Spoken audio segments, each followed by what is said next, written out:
students, this is another video on integers of class 6 NCERT book.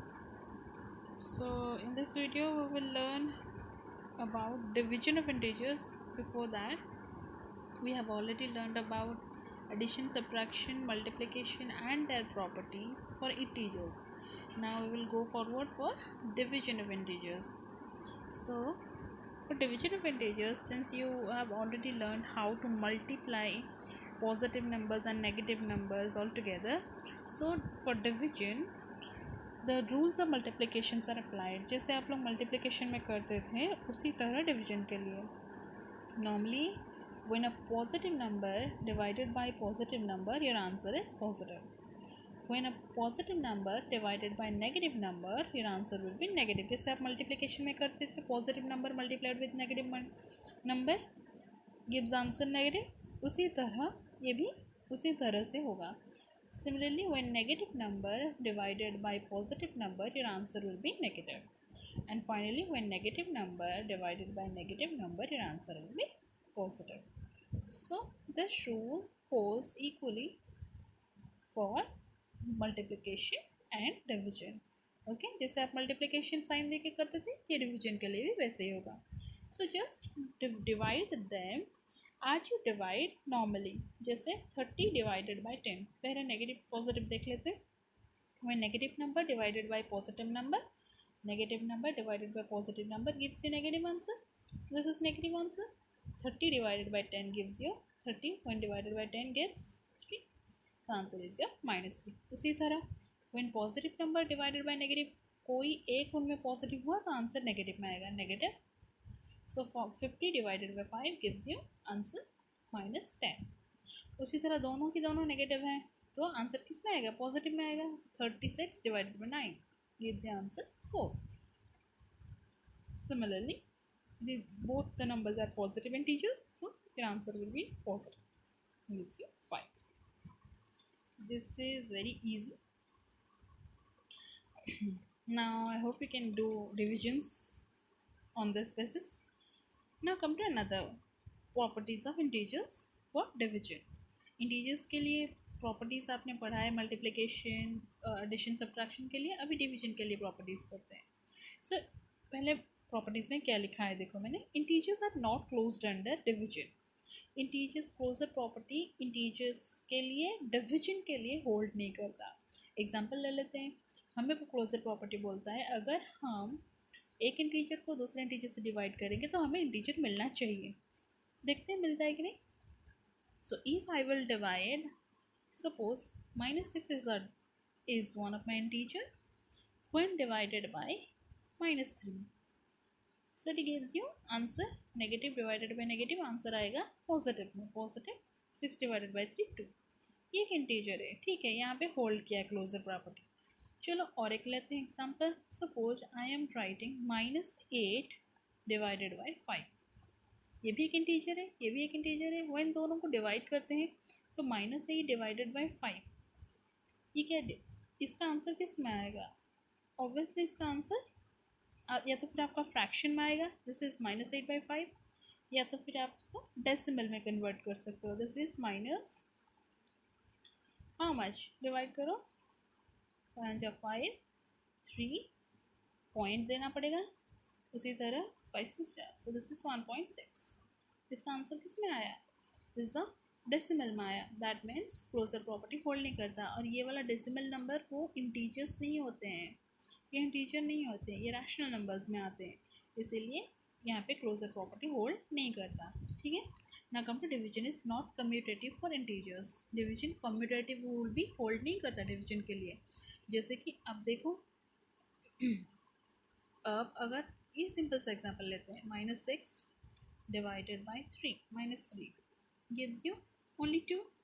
चलो इसका उल्टा करते हैं, -3 डिवाइडेड बाय -6, ये कितना आएगा, -3 divided by -6.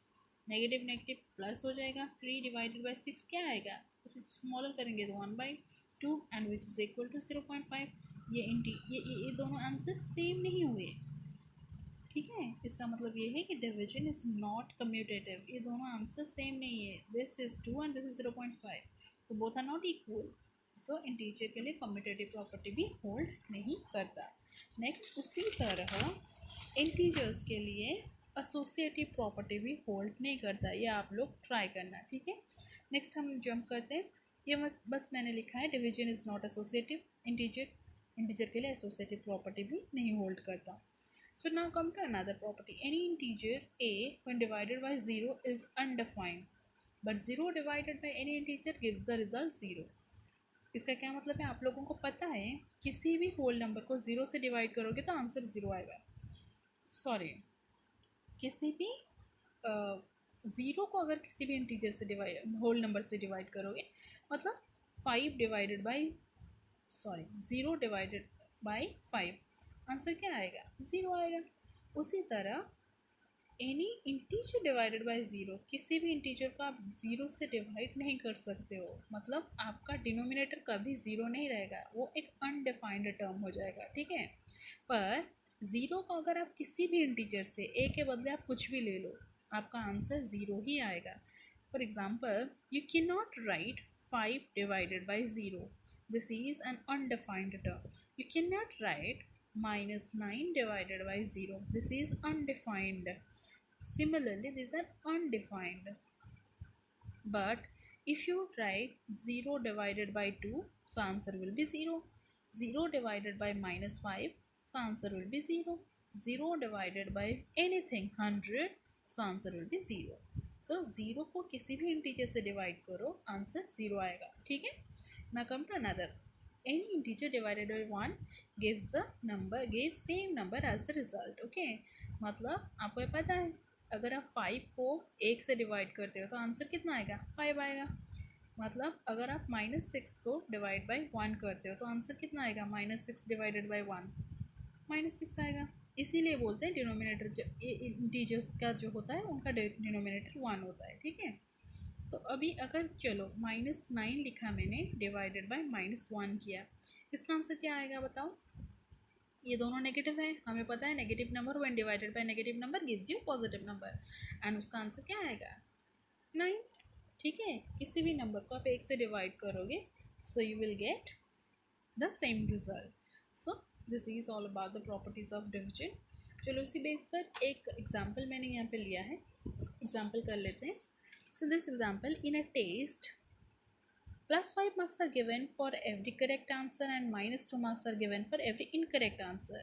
So your first question is, है Radhika answered all the question and scored 30। Radhika ने क्वेश्चन सारा का सारा दिया है, कितने क्वेश्चन है हमें नहीं पता, उसे 30 मार्क्स मिले हैं। एंड दो सी गॉट 10 करेक्ट आंसर, उसने 10 करेक्ट आंसर दिए हैं, ठीक है। सो पहले एंड सेकेंड क्वेश्चन, जय also answered all the question, जय भी सारा क्वेश्चन दिया था आंसर, पर उसे नेगेटिव में -12 मिले हैं। और दो ही गॉट 4 करेक्ट आंसर, पर उसने 4 ठीक आंसर दिए थे। चलो ठीक आंसर के लिए हमें 5 + 5 मार्क्स मिलता है। पहले क्वेश्चन राधिका से शुरू करते हैं। So correct answer gives you, correct answer are given 5 marks +5 marks, okay।